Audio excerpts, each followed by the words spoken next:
you're speaking at a place where you are possibly in a financial institution, but now you have these people that are business people, and then we are having a hand-to-mouth kind of situation.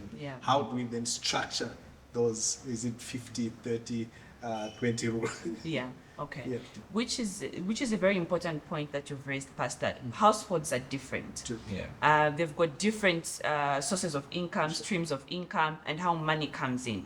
But one thing remains constant is everybody has expenses, and we can't avoid these expenses. Therefore, it's imperative that we plan towards these expenses, no matter your source of income. More for people that are in business, because your money is occasional. It doesn't come on a fixed basis. So you can't just wake up and say money comes, you use everything. So the once-off money that you make, treat it like your last.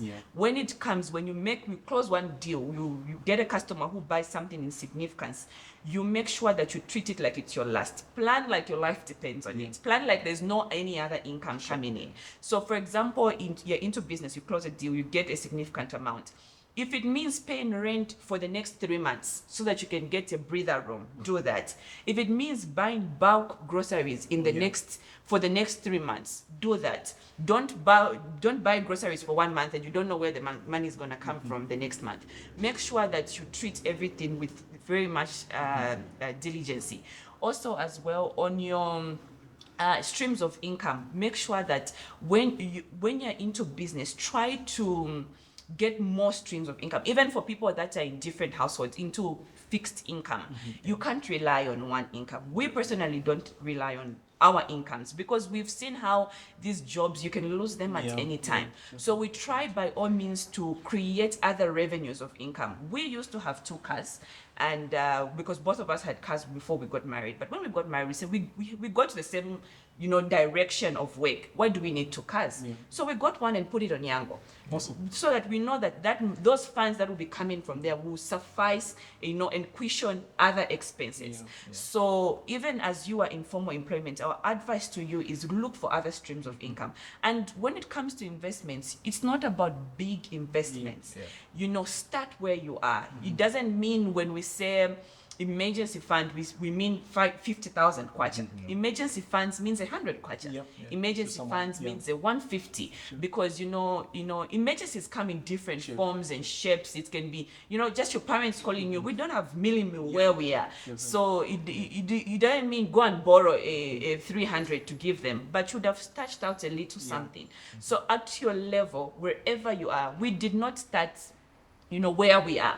We've seen so much growth in our financials. We've made mistakes. We've had to learn from them. We've made mistakes month on month, be like, babe, the way we handled last month, there's something. We need to audit ourselves and make sure that, we do better this month. So our advice also, from my perspective, start where you are. No matter the amount, whatever it is, if it's a 50 kwacha that you have excess, put it into an emergency fund. An emergency fund, you don't necessarily have to go and open a current account somewhere. It could be a stash of pile of money in your bedroom that that, okay, for the little things around the house, we'll put away such funds. Awesome. Awesome. And I think for me, it's about, apart from starting where you are, start early. Okay. Because with investments, you really need to start early. And when we talk about bonds, many people think, you have to invest 50,000. That's what we think. But even 1,000, that's like the minimum on the primary market, 1,000. And for people who don't earn a lot of money, you could put away 1,000, or you can save up to 1,000 and put it in a bond. Do that 6 times. It means that you'll be paid 12 times in a year. If you keep doing that, imagine for 5 years, 6 months you're investing. It means that layers up year after year. So those are the type of things you need to look at. You may be small, you may have a small income. You can save up, invest in a bond. Save up, invest in a bond. Do it 6 times in a year. The following year, do the same. Following year, do the same. And over time, you'll find that your monthly income from bonds will be significant. I hear you. You may not need a lot of money to start investing, but you can begin with the little money that you have Mr. Mlenga and Mrs. Mlenga have been talking about starting with a 1,000 kwacha for bonds. But if you did it for 6 times in a year, then reinvest it in the next year and you do it for 5 years, you will not be on the same level because the income that you'll be receiving on a monthly basis, or is it by annual? Yes. Yeah, it will be more, it will at least change something in your life. Yeah. So, Mr. and Mrs. Mlenga, coming back to finances, how do you handle financial disagreements? That's a good one. Yeah, we can even top it up, financial disagreements and stress. So let me start on. I think for the way we've sort of structured it is, whenever we have a disagreement concerning finances, it's not. We don't take sides to say it's because I'm the one who's raised the thing, or you're the one who's raised it. We think of the importance of whatever both of us want, and we rank it. Okay, so if she wants to spend, I want to save. Yeah. We look at what are you spending on. We look at its importance. Why do I want to save? We look at its importance. Then we put them against each other, right? Sure. And if what she wants to spend on is important but not urgent, then it means we have time, right? If it's urgent, then we obviously have to adjust and say, okay, we may sacrifice the savings for now to meet that expense because it's important and urgent. We do it. If what I am looking to what she's looking to do is not urgent, we can save. Sure.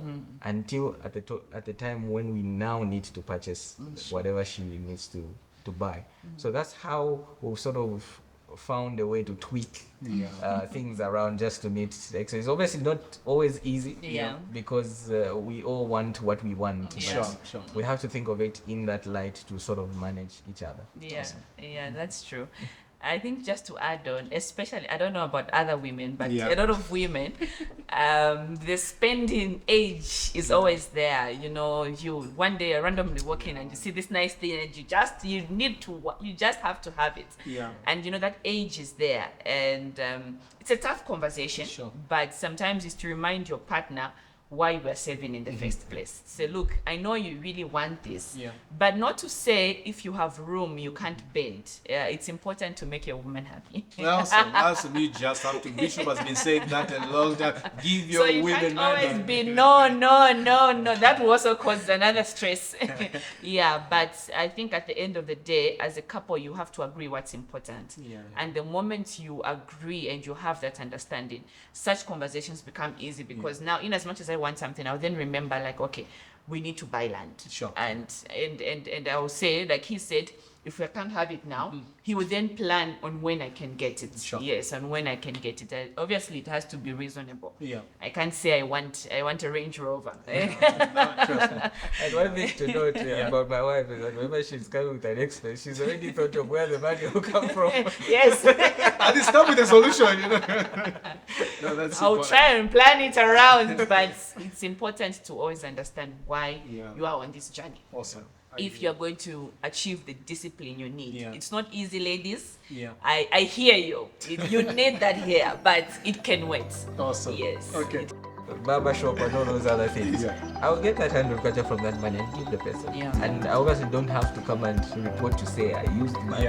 Or it's just a small amount, right? Coming from my own allowance.